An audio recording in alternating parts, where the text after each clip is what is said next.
Kadiz qaynonam bilan birga bugun atirgullar bog'iga boramiz. Ketdik. Birinchi o'zim tez kiyinib olib, qolganlarini esa shunaqa tez perexodlar qilib tashladim. Nafaqat o'g'limni, balki-da itvacham bilan qaynonamni ham perexod qildim. Kim yana qaynonasini shunaqa perexod qilishga duh yetadi? Kommentariyaga yozib qoldiringlar. Qaynonam ham perexod qildik, bersim keyin desalar bo'ladi. Shunaqa qilib yo'l yursak ham mo'l yurdik, mo'l yursak ham yo'l yurdik va har xil atirgullar ekilgan bog'ga yetib keldik. O'zi ham bu dunyodagi hamma rangli atirgullar bor ekan, lekin menga yoqmagan tomoni hech qaysini hidi chiqmas ekan. Hidi O'zbekistonda atirgullariga o'xshamas ekan.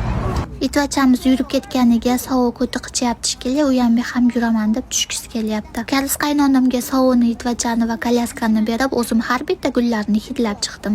Menga eng yoqqani shu atirgul bilan sariq atirgul bo'ldi. Bularning hidi juda ham zo'r ekan. Qolganlarining hidi umuman chiqmas ekan.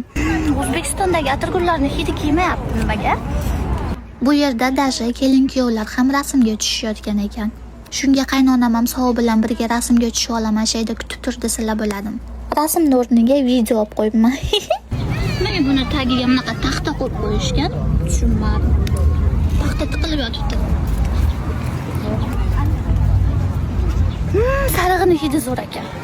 Bu yerda esa sovuq yugurib qochib ketsa bo'ladimi? Arining orqasidan yugurib yetib oldim. Ozgina boshqa joyga qarasam, yugurib uzoqqa ketib qoladigan bo'lib qopti. Shuning uchun bo'yniga sipochka olib bermoqchiman, o'zini ismi yozilgan va menning nomer raqamim yozilgan qilib. Agar Xudo ko'rsatmasin u bu joyga ketib qoladigan bo'lsa, odamlar bemalol sipochkasiga qarab, telefon nomeriga telefon qilishlari mumkin. Manida yana ikkita aydol konsert berayotgan ekan, lekin qaynonam bilan bularni tanimadik.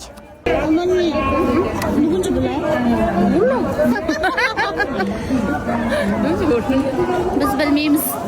Qaynonamga iltimos meni ham videoga olib qo'ying desam, ha bo'pti, o'rnidan suv olib ber, seni ham videoga olib qo'yaman desalar bo'ladimi? Bunaqa katta itvachalarni uyda boqish mumkinligini hech bilmagan ekanman. Bu yerda esa yana boshqa aydollarning konserti bo'layotgan ekan, lekin bizga ularning konserti qiziq emas, shuning uchun o'tirib olib ovqatlanib, oxirida marojnaxonaga bordik.